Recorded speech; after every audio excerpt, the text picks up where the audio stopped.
Hello and welcome. Live from New Delhi, you're watching DD India News Hour, India's voice to the world. I'm Gautam Roy, and coming up in the next hour, India's Prime Minister Narendra Modi and Kenya's President Dr. William Ruto hold a bilateral meeting in New Delhi, issue a joint vision statement on maritime cooperation in the Indian Ocean region. Israel's military advances southwards in the Gaza Strip, Khan Yunis evacuated partially. U.S. Special Climate Envoy John Kerry launches an international plan on nuclear fusion, says the emissions-free tech could be a key part of the world's energy future. And Paris-based OECD finds unprecedented decline in maths and reading skills among teens in its latest assessment of global learning standards.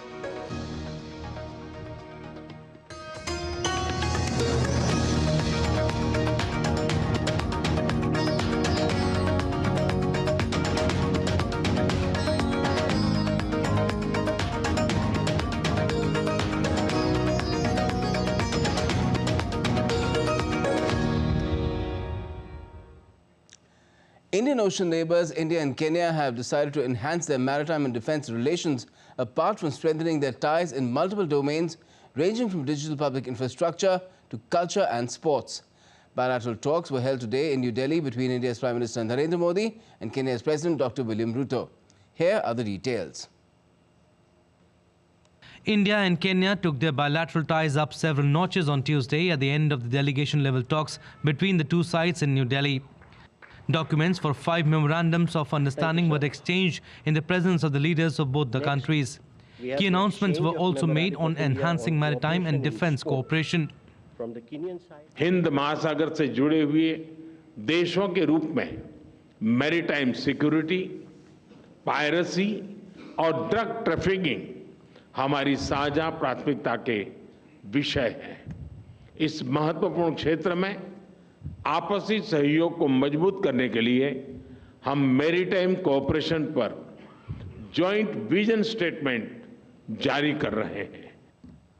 A wide range of ties and issues were covered during the bilateral meet. These include MOU for cooperation in sports, particularly athletics and cricket, MOU for cooperation in the field of digital public infrastructure, extension of the cultural exchange program from 2023 to 2027, MOU between the Bureau of Indian Standards and its Kenyan counterpart, MOU between the Indian and Kenyan National Open Universities, Kenya's decision to join the International Solar Alliance and Global Biofuel Alliance. Kenya has offered its land to Indian entities for cultivation purposes. Kenya has expressed interest in trade using national currencies. Prime Minister Modi also announced India's decision to provide Kenya with $250 million as line of credit to modernize its agriculture.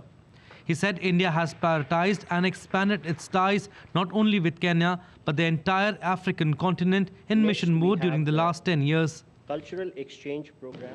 पिछले लगभग एक दशक में हमने mission mode में Africa के साथ अपना सहयोग बढ़ाया है। मुझे विश्वास है कि राष्ट्रपति रूटो की यात्रा से हमारे द्विपक्षीय संबंधों के साथ साथ पूरे अफ्रीका महाद्वीप के साथ हमारे एंगेजमेंट को नया बल मिलेगा। Kenyan President William Samoei Ruto appreciated India's efforts in making the African Union a part of the G20 and bolstering the voice of the Global South. That today, because of Prime Minister Modi's engagement and championship, the African Union is now a member of the G20. I have also congratulated Prime Minister Modi for his leadership in the Global South. Earlier in the day, the Kenyan president paid homage to the father of the nation, Mahatma Gandhi, at Rajghat Memorial. He was also given a ceremonial reception by President of India, Draupadi Murmu, at Rashtrapati Bhavan, along with Prime Minister Narendra Modi, where he also inspected a guard of honor. Amritpal Singh's report, DD India, Delhi. And India's Health Minister Dr. Mansukh Mandavia and the Kenyan President addressed the India-Kenya Trade and Investment Forum as well. Highlighting the deep and strong historical, cultural and trade ties between India and Kenya, India's Health Minister emphasized historically established trust between India and Kenya. He also spoke about the healthcare and pharmaceutical sectors of India and their importance to Kenya. India is a global front-runner in the field of generic medicines on a scale commanding a 20% share in global supply by volume. During the COVID pandemic, India truly established that it was the pharmacy of the world. And it did so by supplying almost 100 countries with vaccines and 150 countries, including from the developed world, with increased supply of relevant medicines. The fact is that COVID has made us all much more health conscious, but also aware of supply chain risks. And speaking on the occasion, the Kenyan president said that Kenyans and Indians are one people situated in two different geographical regions. The bigger part of the opportunity is because you're looking at a market of 50 million people. For those of you who are manufacturing out of India for the Kenyan market, I have some good news for you. And the good news is that manufacturing from India for the Kenyan market, you're looking at a market of 50 million. But if you came to manufacture from Kenya, you will not only get the 50 million Kenyan market, but you will get the 1.4 billion market for Africa. We'll be taking this up with our special guests a little later in the show to talk about India-Kenya ties and through it how India is also enhancing its relations with Africa. But for now, let's move on. It's now been 4 days since the one-week temporary ceasefire between Israel and Gaza lapsed. And the Israeli military is making advances towards the southern part of the Gaza Strip. Israeli government spokesperson said they expect difficult fighting in the new phase of the war in Gaza, but are open to constructive feedback on minimizing harm to civilians as long as there is consistent advice on its aim of destroying Hamas. Israeli tanks and other armored vehicles are reported to be operating close to Khan Yunis, the largest city in southern Gaza. The intensified strikes come after Israel having largely gained control of the now devastated north. And Israeli army spokesperson Daniel Hagari said in a briefing that the Hamas deliberately embeds itself among civilians so that Gazans will bear the consequences of Hamas's atrocities. We have entered a new phase in our war against Hamas. Hamas broke the humanitarian pause when it violated the hostage release agreement by refusing to release women, children, and babies as agreed. Hamas also fired rockets at Israeli homes. It should be clear to everyone by now, Hamas chooses war. It has been 8 weeks since October 7th and Hamas is still holding 137 of our people hostage. Babies, the elderly, women and men. Hamas does not value human life. An Israeli airstrike targeted Hezbollah launch sites as well in a military compound and what the Israeli army referred to as terror infrastructure, as shown in video footage released on Tuesday. And we have a report here from DD India's Sarah Coates from Tel Aviv. The IDF says it is now operating inside Khan Yunis. This is down in the south of the Gaza Strip and was home to around 450,000 people. They are now being told to flee further south down toward Rafah. And this was just a few hours ago, an area that the military said would be safe, would not be bombed for just a short period to allow more aid in. But look, according to aid groups, the situation inside the Gaza Strip is catastrophic. They say it's growing worse by the minute. We do understand that only a small number of aid trucks have made it through that crossing today. And just to put that into perspective, on a normal day before any of this happened, there would be at least 500 trucks going through that Rafah border crossing. Now, people down in the south of the Gaza Strip say that they have simply nothing to eat. They don't have anything to keep them warm. And we do know hospitals down in the south, they are absolutely overflowing. Doctors say they simply cannot decide who to treat and who to turn away. So look, it certainly is a very rapidly deteriorating situation. And the IDF has just posted on its Twitter telling people not to use the Salah al-Din road, that is the road heading from the north to the south of the Gaza Strip, with heavy fighting reportedly taking place there. Here in Israel, there's just been a massive barrage of rockets sent right over the centre of the country, a number of huge explosions in the sky above me. And we can tell you now that one of those rockets directly hit a school, with that rocket landing in a classroom. Thankfully, those children had been rushed to a safe room. A number of people have been injured here in Tel Aviv and also further south down in Ashkelon, which is fairly close to the Gaza border. Look, you're certainly right. That is expected to wrap up at any moment now. But let me tell you, these families of the 137 people who do remain inside the Gaza Strip, these people are absolutely furious. They say they are disgusted with the government, and they say it has to do more to bring these people home, whatever the cost. U.S. National Security Advisor Jake Sullivan has said that the United States will continue to press for the release of additional hostages held by the Hamas in Gaza. We're still talking about trying to find a way forward on hostages. We're talking about sustaining and expanding the humanitarian assistance, making it into Gaza. Right now, Hamas is refusing to release civilian women who should have been part of the agreement. And it is that refusal by Hamas that has caused the end of the hostage agreement and therefore the end of the pause in hostilities. And the Americans have also said that the Hamas is refusing to release women hostages because they do not want the world to know these women, to tell their tales as to how they were treated in captivity by Hamas.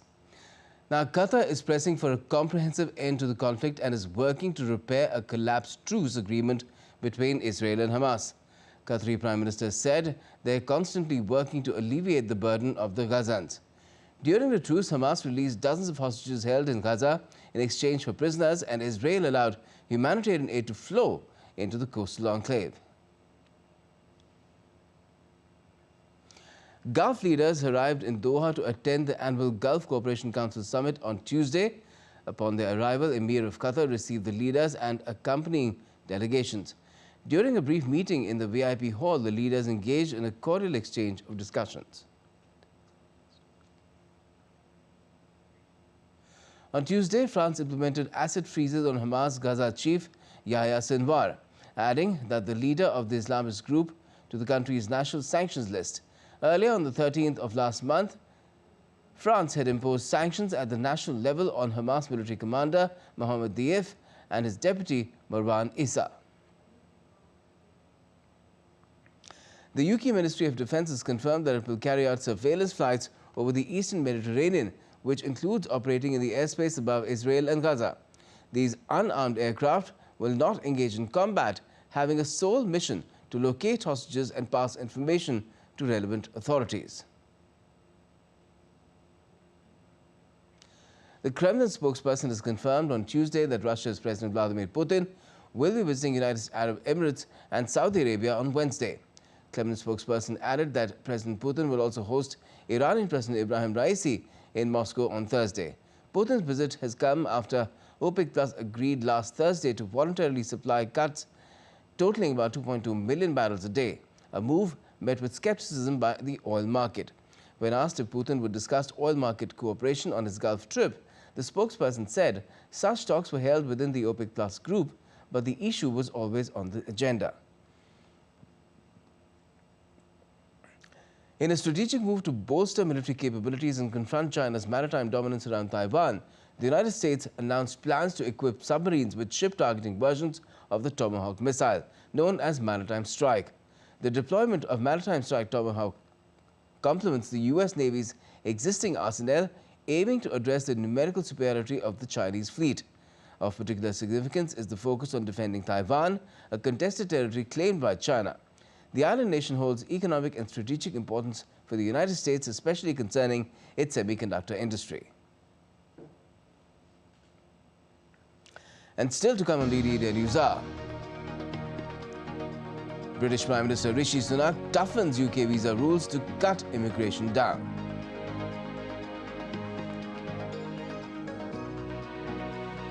UK Home Secretary visits Rwanda, signs new asylum treaty to send asylum seekers to the African nation.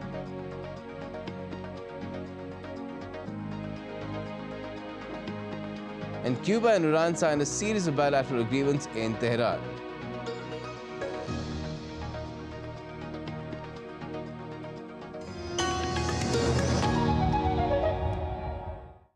Bring you the news as it unfolds. We get to the heart of the matter. We don't just present facts, we demystify complex social, political and economic events. We break stories that shape the world's present and future because you deserve the truth. I am Tanvi Taneja from New Delhi. I'm Ollie Barrett from London. I'm Nick Harper from Washington, D.C.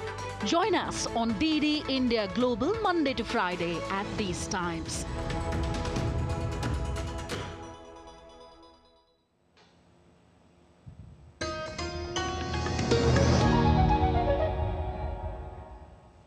Welcome back. You're watching DD India News Hour. I'm Gautam Roy. Now, Britain's new visa rules designed to bring down the overall net migration are making headlines, according to which skilled workers must earn around 4 million Indian rupees to plan their future in the UK. Another significant change is related to restricting the number of dependents of migrants to the UK. Take a look. Britain on Tuesday announced plans to slash the number of migrants arriving by legal routes. UK Prime Minister Rishi Sunak said the level of net migration was too high and he was determined to change it. In a tweet, he says, "We've just announced the biggest ever cut in net migration. No Prime Minister has done this before in history, but the level of net migration is too high and it has to change. I'm determined to do it." Addressing the House of Commons, UK Home Secretary James Cleverly announced this comprehensive immigration crackdown that would impact around 300,000 individuals who would no longer be eligible to enter the UK. The new visa measures also include raising the minimum salary. The migrants must earn in a skilled job by a third. Migration to this country is far too high and needs to come down. And today we are taking more robust action than any other government before in order to bring this down. In total, this package, plus our reduction in student dependence, will mean around 300,000 fewer people will come in future years than have come to the UK last year. UK's tougher visa rule to reduce migration is going to impact migrants coming from places like India, Nigeria and China, as government aims to reduce migration by restricting the entry of dependents. The minimum income requirement for family visa for overseas workers or settled individual will undergo a substantial increase, rising from £26,200 to £38,700. The health and care visa, previously a significant avenue for care workers and their dependents, will face new restrictions. These changes are also expected to have significant impact on the number of students opting for education in the UK. Critics believe that tough changes introduced by the UK government have been under pressure of Conservative MPs. In recent polls, the Conservative Party, which won 2019 election on a promise to bring net migration number down, trailed the Labour Party by over 20 points. And British Interior Minister James Cleverly signed a new treaty with Rwanda on Tuesday in an attempt to overcome a court decision to block the government's controversial policy of sending asylum seekers to the East African country. The Rwanda plan is central to the Conservative government's self-imposed goal of stopping unauthorized asylum seekers arriving on small boats across the English Channel. At least 2 people were killed in a Russian attack on the southern Ukrainian city of Kherson. Russian air defense forces said they intercepted 41 Ukrainian drones and 26 drones were destroyed over Russian territory. Meanwhile, the Ukrainian army said that it shot down 10 of 17 Russian drones launched overnight and also accused Russia of firing missiles at civilian areas. Ukrainian President Volodymyr Zelensky will address the U.S. Senate later on Tuesday. Zelensky and top aides of U.S. President Joe Biden will make their case to U.S. senators about why a fresh infusion of military assistance is needed to help Ukraine repel Russian invaders.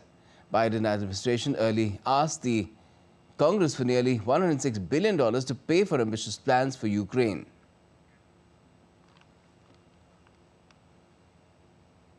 And the U.S. has warned that funds for Ukraine will run out by the end of the year. It said Kyiv would be kneecapped in its war against Russia if the Congress fails to approve new aid. DD India's Kate Fisher reports from Washington, D.C. There is no magical pot of funding available. We are out of money and nearly out of time.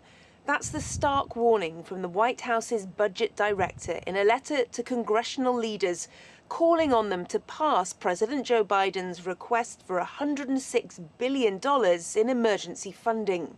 That total also covers his other foreign policy priorities, including Israel and the Indo-Pacific. Shalanda Young said that without congressional action, the US simply will run out of money by the end of the year to procure more weapons and equipment for Ukraine and to provide equipment from US military stocks. But President Biden's funding request remains stuck in gridlock on Capitol Hill under mounting Republican opposition to helping Kyiv. Some lawmakers, especially in the Senate, where backing for Ukraine runs deeper, are trying to negotiate a bipartisan deal that would contain aid for Kyiv, alongside new immigration procedures to reduce the number of migrants arriving in the US through its southern border. But those talks appear to be faltering, and even if it gets through the Senate, it's unclear if it can pass the Republican-led House, whose new Speaker, Mike Johnson, has been sceptical of funding for Ukraine. Kate Fisher in Washington, reporting for DD India. Now, since the beginning of 2023, the United States has witnessed 38 mass shootings, taking the number of cases to 197, the highest number since 2006. A report from a mass killing database compiled by USA Today, the Associated Press and the Northeastern University emphasized that the country reached a distressing milestone in the yearly count of mass shootings. US experts in criminology have said that an increase in mass shootings has raised concerns about the easy access to guns in the country. Cuba and Iran have signed a series of bilateral agreements in Tehran during a meeting between both the presidents. This was the first visit by a Cuban president to Iran in over 20 years. Iranian President Ibrahim Raisi called his Cuban counterpart Miguel Diaz-Canel's visit a turning point in their bilateral ties. Both Cuba and Iran have been hit by US sanctions. In fact, Cuba has been under US embargo since 1962. And in a groundbreaking update from COP28, President Dr. Sultan Al Jaber has unveiled substantial achievements in the conference's first 5 days. Notably, over $57 billion in pledges and commitments have been secured with contributions from diverse sectors. Key highlights include a significant $30 billion from a new UAE catalytic fund, $725 million allocated for loss and damage, and annual commitments to $9 billion from the World Bank. COP28 has also witnessed the launch of 8 new declarations encompassing vital sectors like food systems, health, renewable energy and heavy industries. A historic milestone was achieved with an agreement on loss and damage, operationalizing the fund and securing initial funding. And also in a pivotal session at COP28 in Dubai, key representatives from the Quad nations convened at the India Pavilion. Highlighting India's crucial role in the clean energy transformation, the panel underscored a vision for collaborative finance infrastructure that would attract private capital for sustainable development. The Quad nations acknowledged India's leadership in shaping the trajectory of clean energy initiatives during the talks. France is hosting a finance-focused summit on climate and growth, bringing together scientific and economic experts to address challenges in keeping to commitments of the Paris 2015 climate agreement. Microsoft co-founder Bill Gates who was speaking at the summit, has said no country was going as fast as it could on developing and innovating renewable solutions to the climate crisis.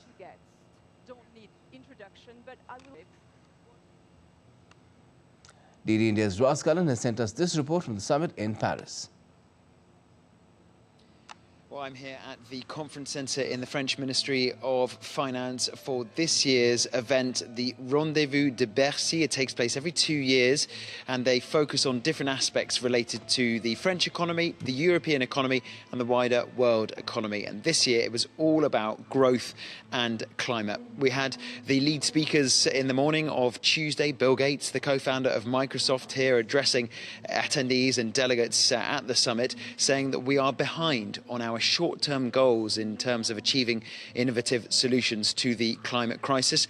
He also said, as rich countries, we owe it to developing countries to try to drive down the costs of green technologies and implementing the green transition. He mentioned the role of AI, particularly in weather forecasting, new data for farmers in developing countries about crops and seeds. And he also did say that we are not going as fast as possible. He said no country is going as quickly as possible in terms of implementing innovative solutions to try to increase the use of renewable energies in their economies, for example. Bruno Le Maire, the French finance minister, the host of this year's event, also spoke, saying that France alone spends some 60 to 70 billion euros a year on the green transition, saying there needs to be more of a shouldering of those costs. The burden needs to be spread not just on the public sector and on consumers, but also calling on the private sector to take their share of the load and actually use the climate crisis as an opportunity for that sector to drive more innovative solutions and come up with more technologies. This event takes place every 2 years. We have previous summits in 2017 and 2019. And so the next event, the next Rendezvous de Bercy, will take place in 2025. In Paris, Ross Cullen reporting for DD India. Former G20 Sherpa Amitabh Kant on Tuesday emphasized the success of digital public infrastructure in democratizing technology. He was part of the panel of the Global Technology Summit in the national capital to discuss its strategies for overcoming DPI challenges and discovering collaborative opportunities to accelerate the globalization of DPI.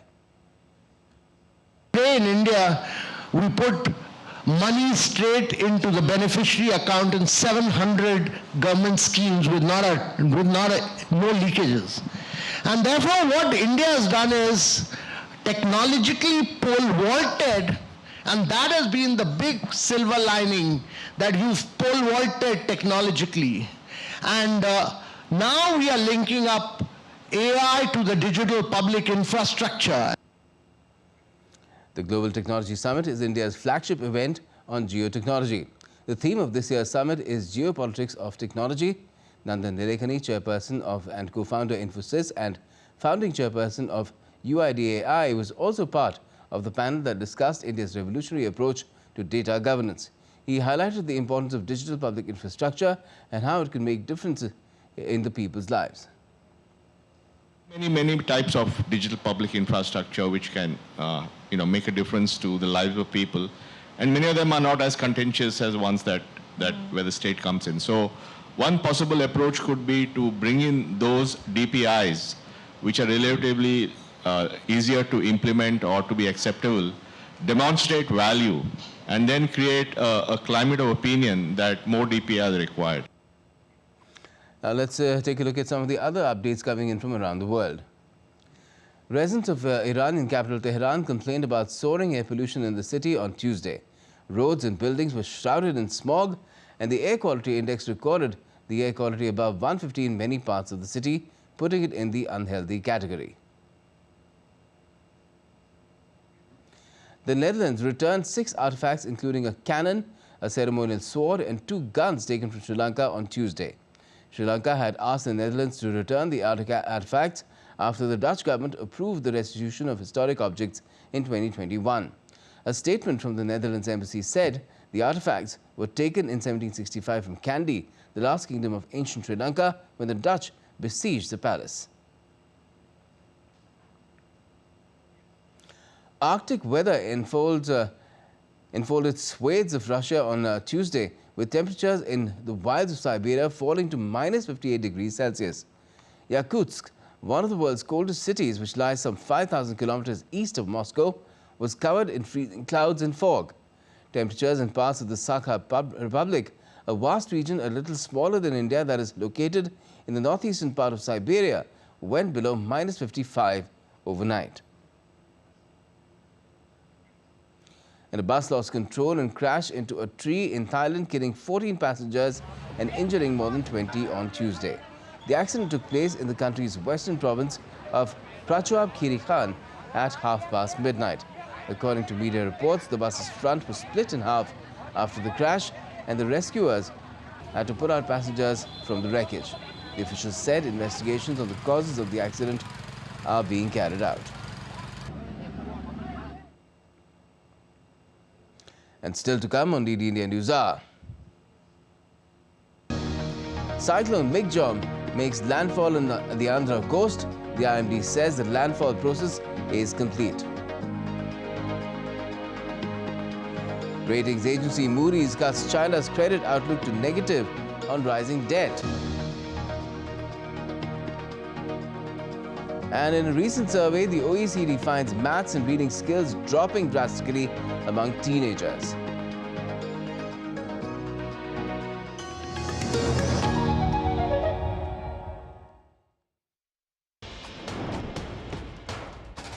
Wherever news breaks, whatever it takes. Connecting corners, cutting across continents. Stories that matter from across the globe. Accurate, authentic journalism that serves you right. From politics to glamour, from sports to world affairs, with a fusion of aesthetics and substance. Introducing news in a new avatar. Experience the world through a new lens. Stay tuned to DD India for an exciting journey beyond borders.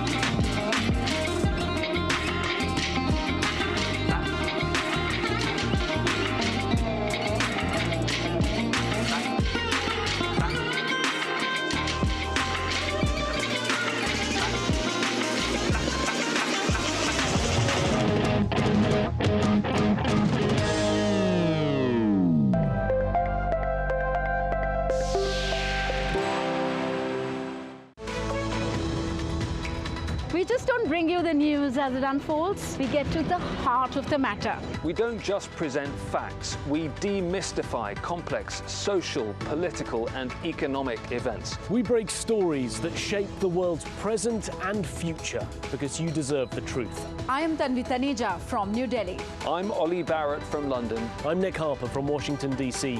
Join us on DD India Global Monday to Friday at these times.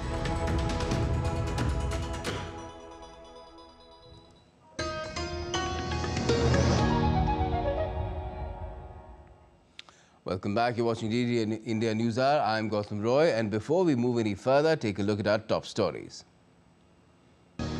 India's Prime Minister Narendra Modi and Kenya's President Dr. William Ruto hold a bilateral meet in New Delhi, issue a joint vision statement on maritime cooperation in the Indian Ocean region.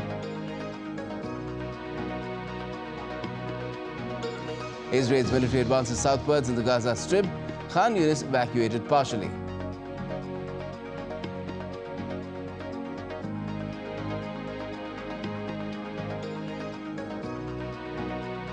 And US Special Climate Envoy John Kerry launches an international plan on nuclear fusion, says the emissions-free tech could be a key part of the world's energy future.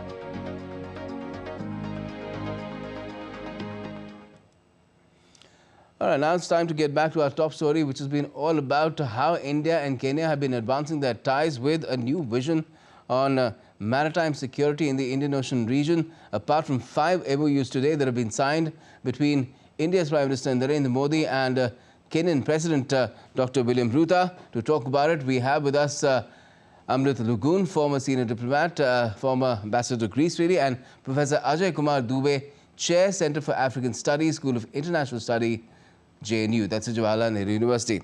If I could come to you, Ambassador Lugun, first, how do you assess the progress of India-Kenya ties in the light of all that has happened today? Yeah, the Kenya-India ties in the last 5 to 6 years, in spite of COVID challenges, when things were a little slowed down, it has been very good. And this visit is happening after a period of 6 years. The last visit was of their former president, Mr. Kenyatta, in 2017, as one would recall. And since then, the ties have only accelerated, and especially in the economic, trade and defense and investment sides, they have grown very well. In the trade side also, we see that there was a little dip when 2014-15. In India was the largest trade partner of Kenya. It had dipped a little bit, but then again it is picking up, and our exports are a very large part of that figure. Out of $3.4 billion worth, 3.2 are our exports to Kenya. Yes. In addition to that, Kenya is very strategically located on the Indian Ocean. So that is why this maritime cooperation is a very well thought of bilateral cooperation, which is beneficial to both the countries. Our Indian Navy, the seismic survey has done a mapping of the coast of Kenya.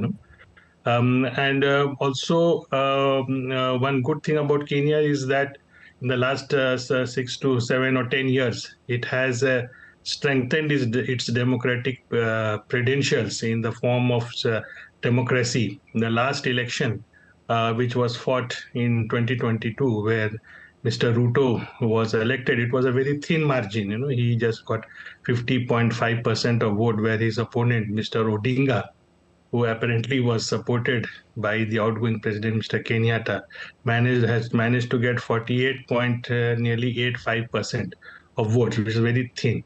But the court ruled, and everybody agreed it was a free and fair elections, and it was finally accepted. And the violence, which used to be a feature of Kenya in the past, did not happen this time. So it is maturing. Kenya is also among the 10 African countries, heads of state of 10 African countries, which is formed to look after UNSC reform.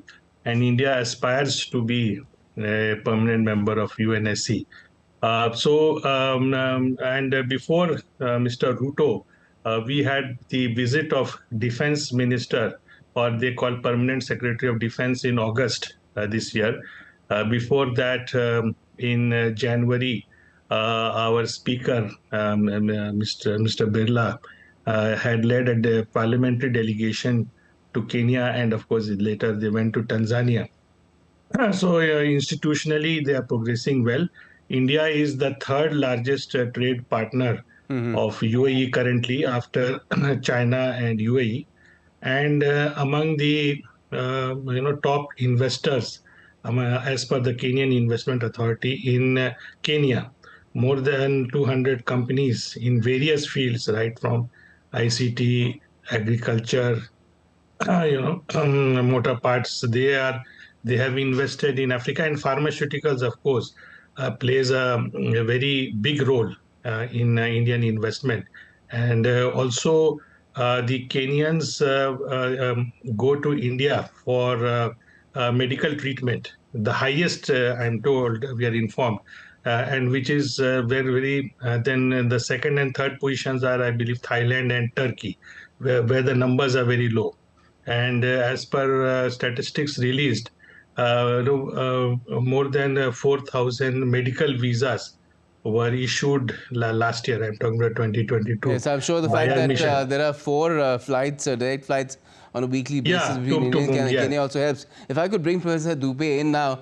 Professor Dubey, what kind of significance would you attach to the India-Kenya joint vision statement on maritime cooperation in the Indian Ocean region? What kind of complementarities do you think the Indian and the Kenyan navies have which could, address this cause? First of all, India and Kenya have a very strong ties, and that ties is something that can develop also in defense area as well as in maritime areas. In maritime areas, the Indian Ocean is now involved with Indo-Pacific region in terms of the contestation of power, in terms of protecting India interests, in terms of protecting the sea lane communications. So Kenya being a coastal country and a very friendly country to India, where people of Indian origin are around 80,000 in number, one of the richest section in Kenyan society, very well absorbed and supported by government, playing a very important role in this maritime region. It's a strategic interest that Kenya and India can pursue together. They can pursue together also the interest of against piracy, and they are also they can cooperate in area of harvesting the sea resources. And therefore, this visit boosts not just the maritime cooperation, but it boosts in several areas, including in terrorism, agriculture, and especially to highlight the need of reforming United Nations Security Council, where Kenya, of course, is member of the 10-member African committees. So this is something strategically very important, and Kenya is going to be an important partner. It's an English-speaking country, huge diaspora, and therefore we are looking towards expanding our ties into several areas, not just the economic, but in health sector. 70% of their medical consumption, the requirement is met by Indian product. We are very strong in supplying medicine and medical products over there. We played very important role during the COVID period. And we are also important in terms of agriculture. The import that we do from there is substantially in amount in agricultural products. And we would like to pursue our interest and Kenya interest in promoting agriculture over there for food security of Kenya as well as for India. Which is why the line of credit as well. Now, Ambassador Lugun, apart from the joint vision statement on maritime cooperation in IOR, the PM also mentioned that the two Indian Ocean neighbors are keen on expanding their defense cooperation. Now, what's the scope there? Oh, the scope is immense, and that is why after the President Ruto took office in 2022 August, then the first high-level visit since he took over happened to be, as I was mentioning, their their cabinet secretary or the Minister of Defense to India in August this year, where he had very useful bilateral visit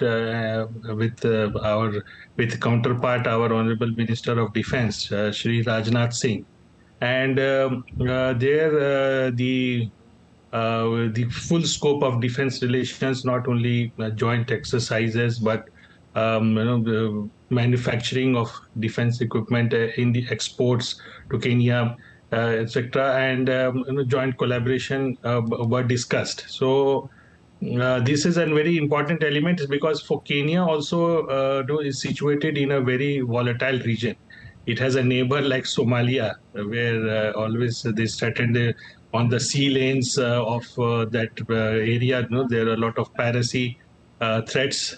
There is right now this next border is Sudan, South Sudan, and Sudan, which is still very volatile with a lot of civil war going on. In fact, Kenya hosts the largest number of South Sudanese who are displaced from there. And then we have further you go west, you go through Rwanda, Uganda, and into Congo, which is another disturbed area. So Kenya is among the countries which is like a pivotal of stability in a very volatile region. So this defense and security and this sea lanes of East Africa, where the increasingly lot of trade is happening, through shipments, etc. Further you go north, it goes into the Red Sea, Bab el Mandab. So and for the navies, etc. Of the in that region, so it gives a lot of scope, and that is why if we see in the last 5 to 6 years, defense cooperation has been given a lot of importance by the two countries. Okay. Now, Professor Dobe, in terms of strengthening ties, what sort of role could acting on the 5 MOUs exchanged today play? Yes, I think you saw these 5 MOU are in a very diverse area, starting from sports, digital economic solution, cultural exchanges, Bureau of Indian Standards Cooperation, and also an MOU for IGNOU and Open University in Kenya.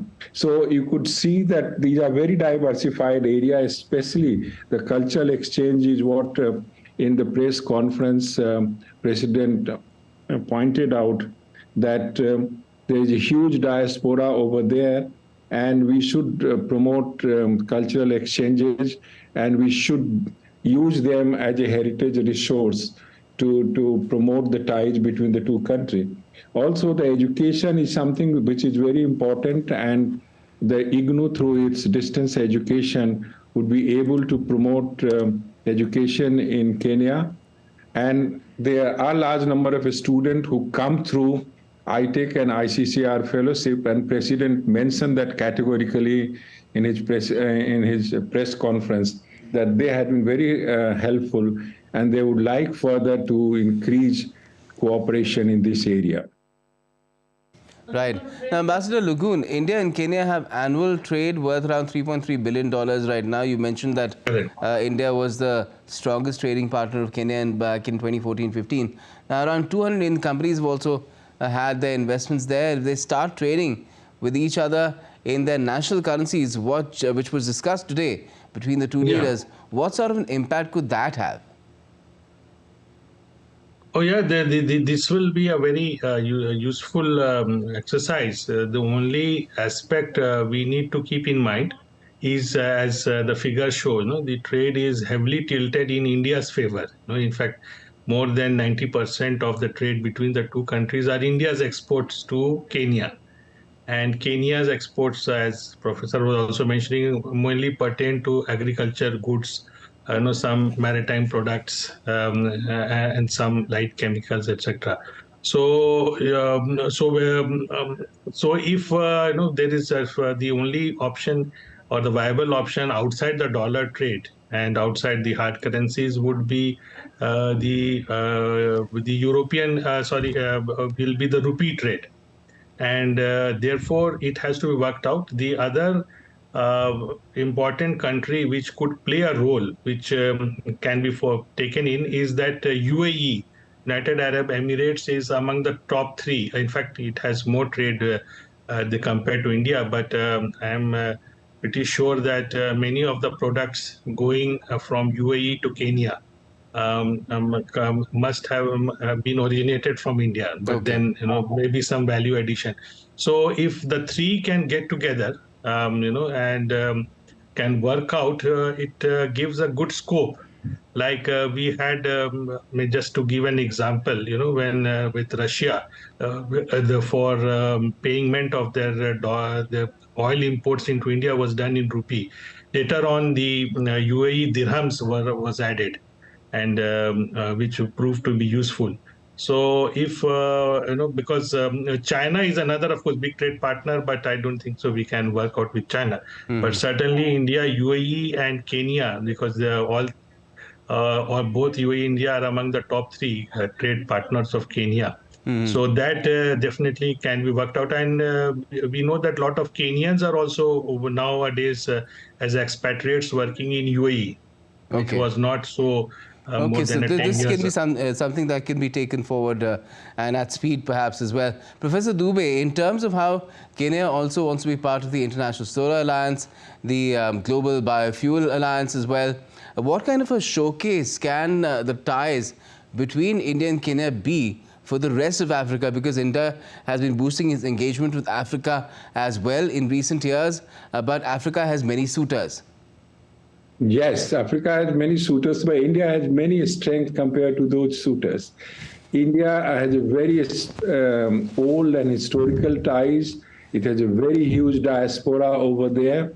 And India has the capacity in terms of developing some of these new areas like Solar Alliance, where India has already extended a substantial line of credit for them, and would like to promote that in African countries, because the environmental issues have become very important all over the world, including in Africa.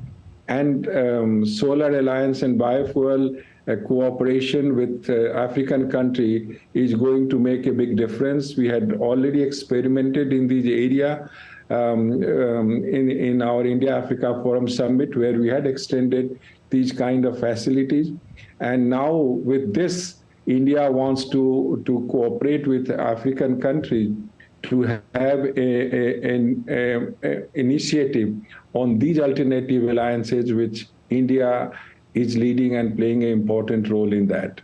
Sounds great. And of course, what India has been doing in terms of boosting African presence, global presence as well, making the African Union part of G20 too, that too must have been of note throughout that continent. On that note, thank you so much for joining us this evening to talk about India-Kenya relations. Thank you. Thank you. Welcome. You're welcome. India's President Draupadi Murmu has hosted a banquet in the honor of Kenyan President Dr. William Samoei Ruto at Rashtrapati Bhavan in New Delhi as well. In her conversation, President Murmu emphasized that the two countries must work together not only for the well-being and progress of both the countries, but also for the citizens of the global south. Ratings agency Moody's has downgraded its outlook on China's government credit ratings from stable to negative. The move is attributed to lower medium-term economic growth and increasing debt in the world's second-largest economy. While affirming China's long-term local and foreign currency issuer ratings, Moody's projects a 4% annual GDP growth for the country in both 2024 and 2025. China faces challenges including a housing market crisis and local government debt risks amidst a backdrop of slower global and domestic economic growth. The latest survey of global learning standards reveals that mathematics and reading skills in teenagers have witnessed an unprecedented decline across dozens of countries. The study further says that closures of schools during the COVID-19 pandemic could partly be blamed for the decline. The Paris-based Organization of Economic Cooperation and Development, that's the OECD, has said it had observed some of the steepest drops in performance since the year 2000. The Indian Meteorological Department has said the landfall process of cyclone Migjum is now completed and the weather system is likely to move northwards and weaken into a cyclonic storm. Heavy rains lashed parts of Andhra Pradesh, leading to a red alert in the state and surrounding regions. Chief Minister Y.S. Jagan Mohan Reddy held a review meeting to assess preparedness and impact. More than 140 trains and 40 flights were cancelled in the state and at least 8,000 people were evacuated in Andhra Pradesh.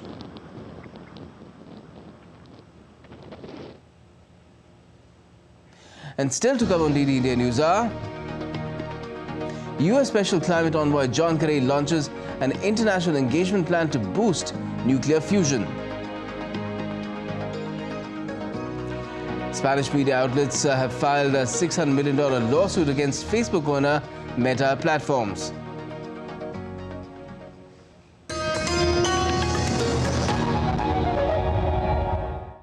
In a world that never stops, where information shapes our reality, one app stands out, helps you stay ahead of time.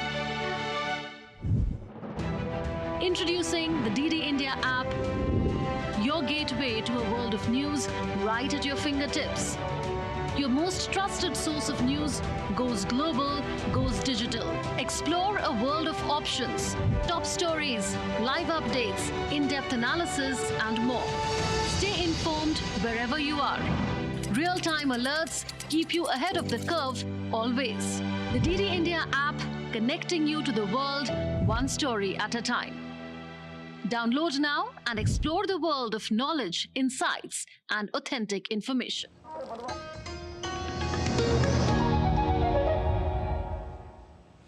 Welcome back. You're watching DD India News Hour. I'm Gautam Roy. Now, U.S. Special Climate Envoy John Kerry on Tuesday launched an international engagement plan to boost nuclear fusion during the ongoing COP28 conference. This plan includes 35 nations and focuses on research and development, supply chain issues and regulation, and safety. Fusion has the potential to produce enormous amounts of power without the long-lasting radioactive waste of current nuclear fission reactors, even if the technology is still in its early stages of research. Recently, Britain and the United States signed a cooperation agreement on nuclear fusion. A group representing 83 Spanish media outlets has filed a $600 million lawsuit against Facebook owner Meta Platforms. The group cited unfair competition in the advertising market in a case that could be replicated across the European Union. Meta Platforms' Meta.o paid no ad subscription service, which it rolled out in Europe this month.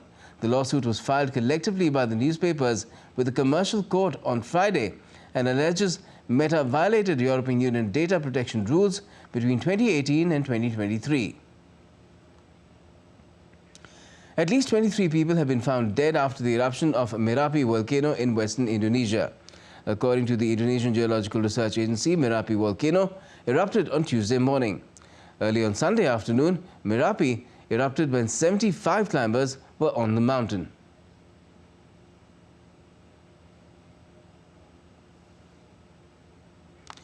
Whipsnade Zoo in Dunstable, England is spreading Christmas joy by concealing tasty treats for meerkats around a festive postbox in their outdoor habitat. This creative approach aims to engage the meerkats' natural curiosity and encourage their digging skills. Whipsnade Zoo, housing 11,000 animals, is the largest one in the United Kingdom.